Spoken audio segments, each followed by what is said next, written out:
Dua ayat ini menunjukkan janjinya Allah, orang yang bertaubat itu akan diberi aneka ragam anugerah, sebagaimana hujan dari langit.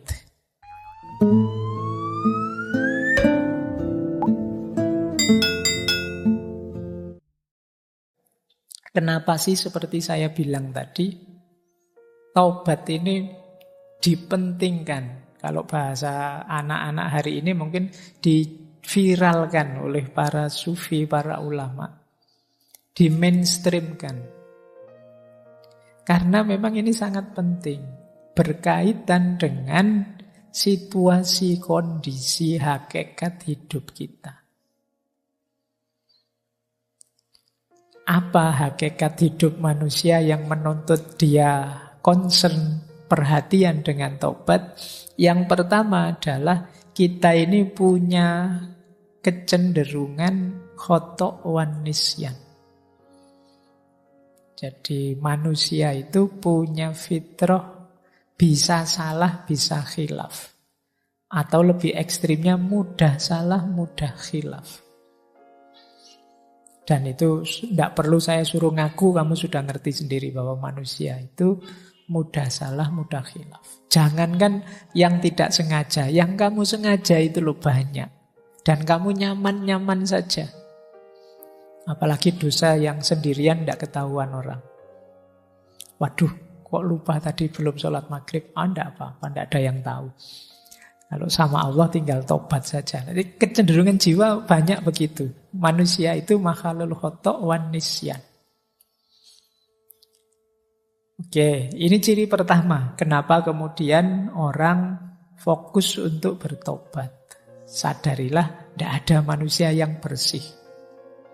Maka manusia itu tidak pantas, tidak kompatibel kalau dia sombong. Ya ibaratnya komputer itu kalau diisi program sombong itu tidak cocok. Dia akan crash. Saya yakin kalian juga tidak akan kerasan kalau dekat dengan orang yang sombong. Kenapa? Kesombongan tidak kompatibel dengan manusia. Karena manusia itu makhlul khoto' wan nisyan. Orang yang gampang salah, gampang keliru kok sombong. Tidak pantas.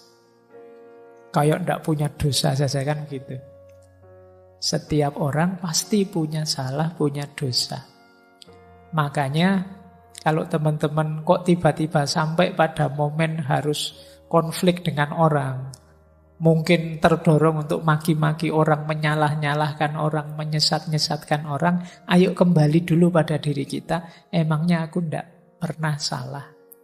Memangnya aku tidak pernah keliru? Tidak pernah khilaf? Fitrah kita itu ya antara lain khoto' wan nisyan. Ada sisi itunya. Maka taubat penting. Makanya istighfar itu setiap hari, setiap habis sholat disunahkan. Berarti dosa kita itu hitungannya tidak harian, mungkin jam-jaman.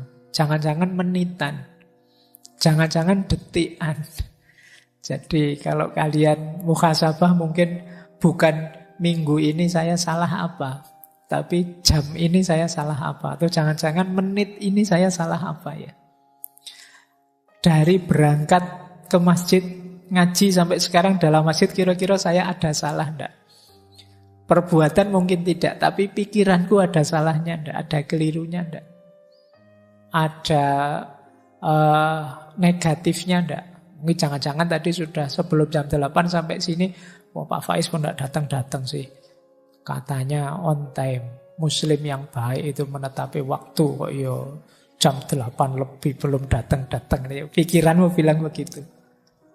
Nah, ayo coba. Jangan-jangan dosamu tidak mingguan, tidak harian. Jangan-jangan jam-jaman. Jangan-jangan menitan.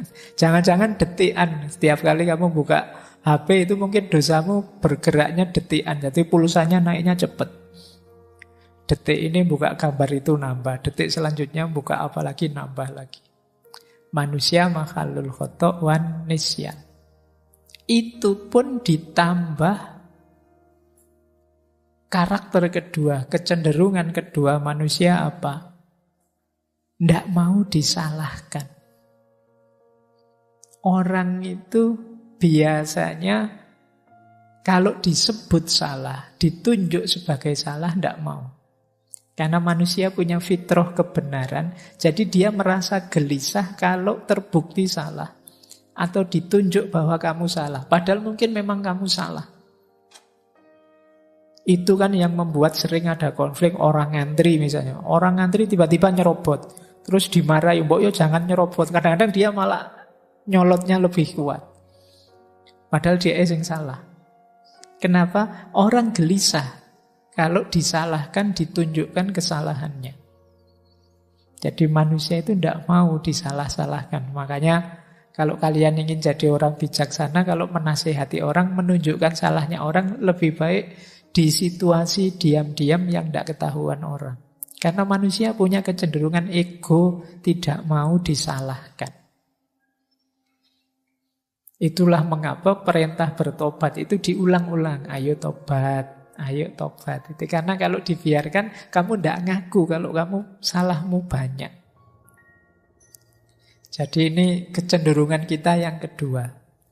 Ya kalau kita bisa mengalahkan ego, kemudian saya tidak apa-apa kok Pak, kalau orang kritik menunjukkan saya salah, berarti kamu hebat. Tapi sebenarnya sebagian besar orang tidak senang, tidak nyaman kalau dibongkar salahnya.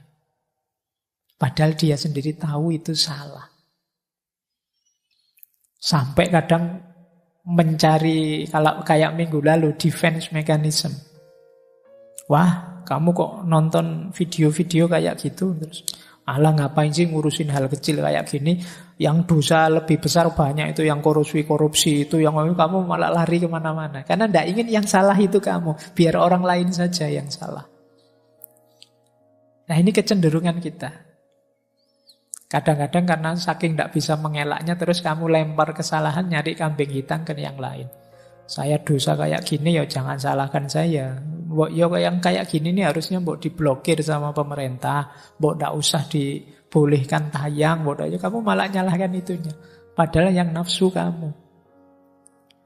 Nah ini ciri kedua. Maka perintah tobat itu diulang-ulang terus.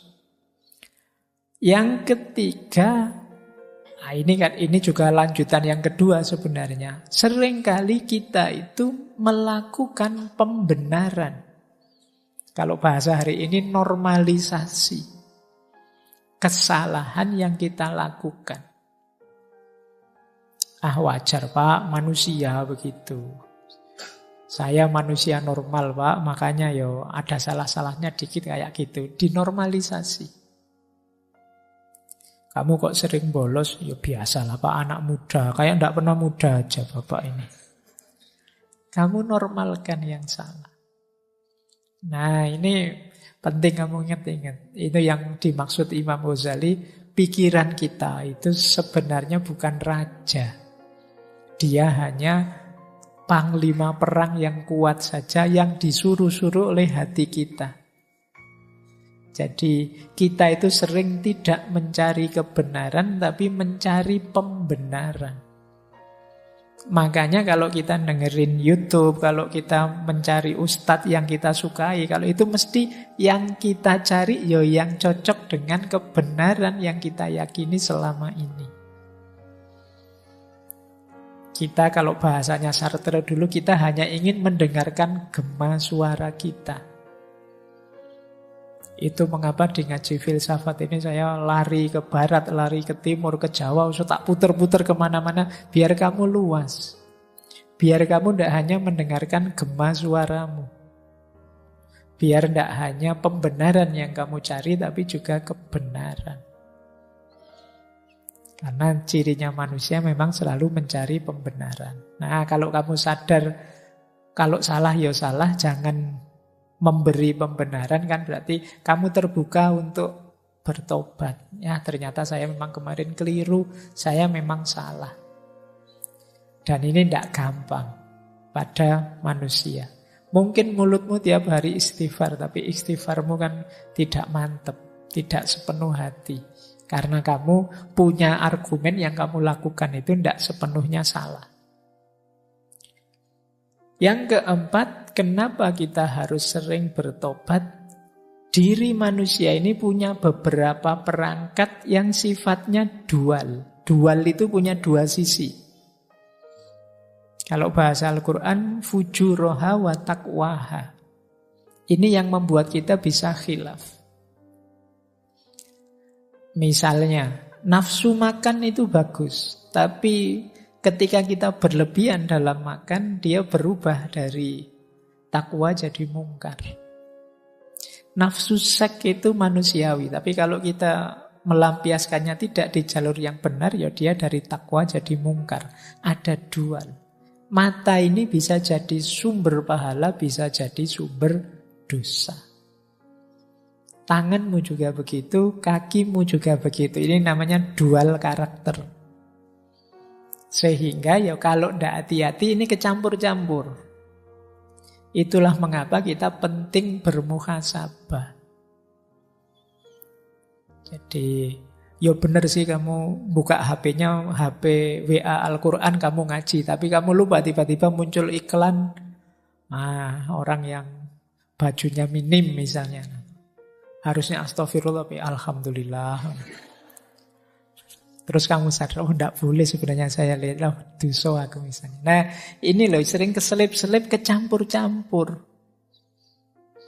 Kenapa? Karena karakter perangkatmu yang diberikan oleh Allah, ya memang ini jalanmu untuk bisa menikmati hidup di dunia ini. Kalau tidak hati-hati bisa menggelincirkanmu.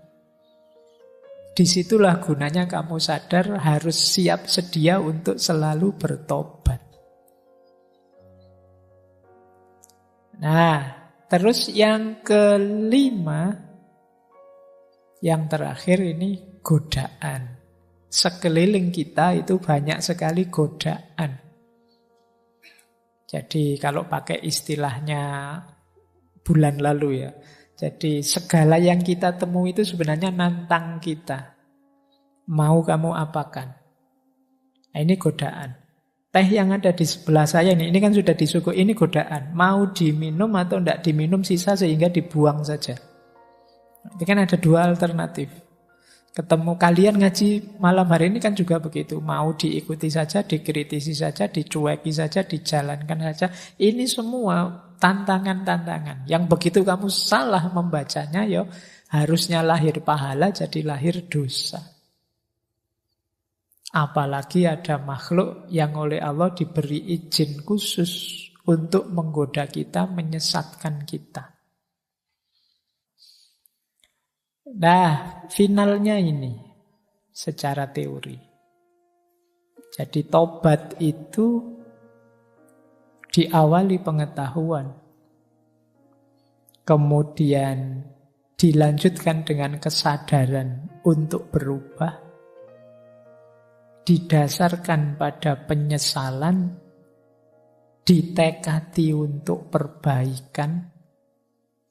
Perbaikan itu berarti berhenti menjalankan, membersihkan diri, dan memperbaiki. Ini rumusnya mirip, takholli, tahalli, dan tajalli. Yang terakhir komitmen atau istiqomah. Kalau sudah geser ke arah kebaikan, istiqomahlah, komitmen di situ. Mungkin berat, karena tidak sesederhana waktu tobat, komitmen atau istiqomah ini biasanya lebih berat. Makanya minggu depan kita bahas dulu istiqomah itu apa. Jadi setelah tobat, saatnya kita istiqomah. Ini sebenarnya ringkasan rumus dasar kalau kita ingin bertobat. Orang yang mau bertobat berarti orang yang sadar diri dan tahu diri. Bahwa kita ini manusia. Yang banyak khilaf, banyak alpa. Orang yang tidak mau tobat adalah orang yang sombong. Sebagaimana iblis. Iblis itu kan sombong. Merasa lebih tinggi. Merasa dia tidak salah pokoknya. Padahal sudah jelas-jelas salah. Nah, ini cirinya orang sombong. Sombong itu syirik kecil. Baik, jadi ini rumus dasarnya tobat. Buahnya tobat apa? Kalau ini efeknya. Jadi itu saya bawakan 2 ayat, silahkan nanti kamu cari terjemahannya. Surat Hud ayat 52 dan surat Nuh ayat 10 sampai 12. Ini 2 ayat ini menunjukkan janjinya Allah, orang yang bertaubat itu akan diberi aneka ragam anugerah sebagaimana hujan dari langit. Kalian baca saja terjemahannya ya, dicari. Tapi intinya, ini karena waktu saya tidak bisa menjelaskan detail, buahnya orang tobat itu yang pertama adalah bersihnya diri, jernihnya diri. Sehingga mampu lebih jelas menangkap kebenaran. Yang kedua, tenangnya diri. Dosa itu menggelisahkan. Jadi orang yang tahu bahwa dia berdosa itu biasanya hatinya tidak nyaman, tidak tenang. Ketika kalian mau bertobat, disitulah kalian ketemu ketenangannya hidup. Jadi tergantung kamu ingin mencari kesenangan atau mencari ketenangan. Ketenangan akan membuatmu dekat dengan Allah, dalam bahasa agamanya mutmainnah. Kalau kesenangan kadang menjauhkanmu dari Allah. Banyak orang mengorbankan ketenangan hidup hanya demi kesenangan yang sesaat. Nah, hati-hati. Kalian harus cerdas, karena ini ngaji filsafat, berpikirnya harus jauh ke depan. Tidak hanya menemukan senang, enak yang sesaat. Tapi carilah yang nilainya lebih, durasinya lebih panjang, lebih long lasting. Ini kayak hierarki nilai di seller kemarin. Jadi orang yang bertobat itu dia mendapat keuntungan, ketenangan. Yang ketiga, kedekatan dengan Allah tentu saja. Allah itu sangat sayang dengan orang yang tobat. Nanti ada hadisnya. Kemudian cinta ilahiyah, cinta pada Allah. Jadi taubat akan membawa cintanya Allah pada kita. Yang pada gilirannya juga akan menumbuhkan cinta kita pada Allah. Karena kita meninggalkan cinta-cinta yang lain, yang sifatnya duniawi. Dan yang kelima, ini yang ayat yang saya singgung tadi, anugerah. Allah itu saking inginnya kita bertaubat, dia menjanjikan macam-macam bagi orang yang taubat. Termasuk aneka ragam anugerah yang ada di 2 ayat tadi. Baik, jadi ini buahnya. Tapi buah tidak akan kita temui kalau prosesnya belum jalan. Jadi teman-teman silahkan, ini teori jangan dihafalkan atau hanya untuk diceramahkan. Coba kamu jalani, kata orang Jawa, ngelmu kuwi kelakone kanthi laku.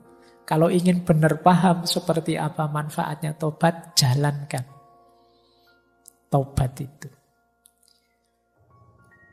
Baik, saya tutup dengan beberapa quotes. Kalau sudah quote, kalian sudah melek saatnya.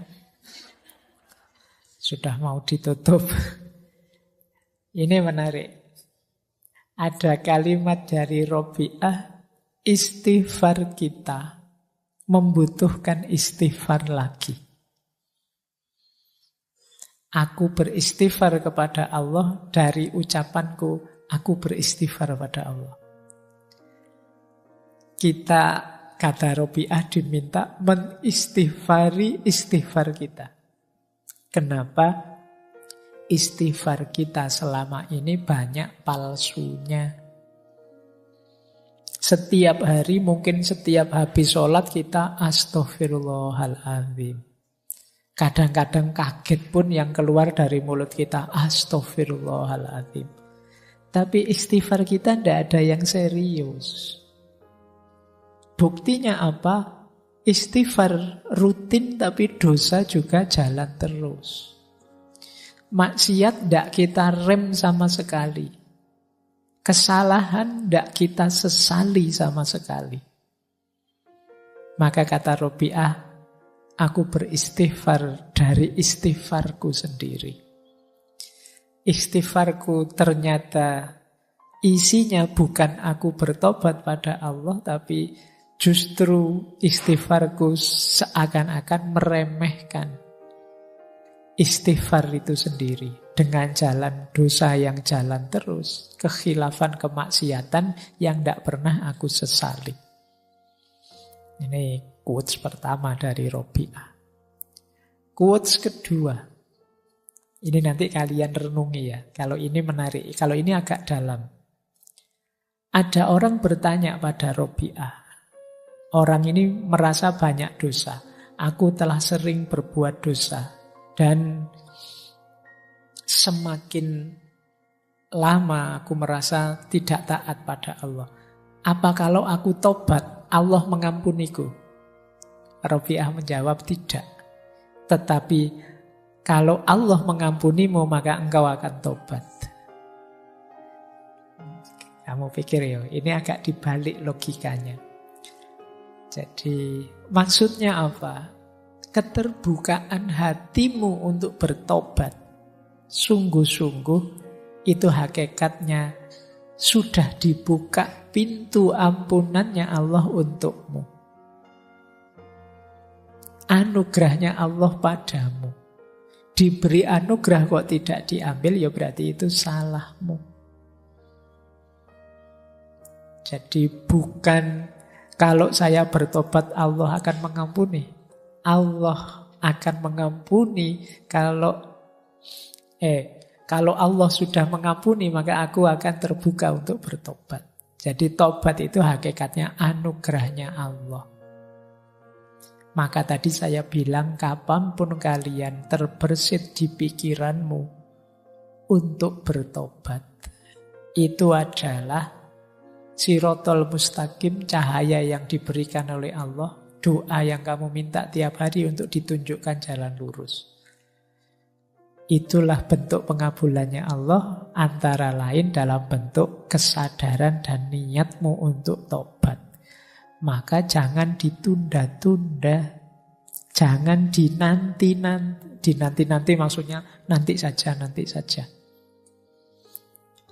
Jadi ini nanti kalian renungi kalimat dari Robi'ah ini.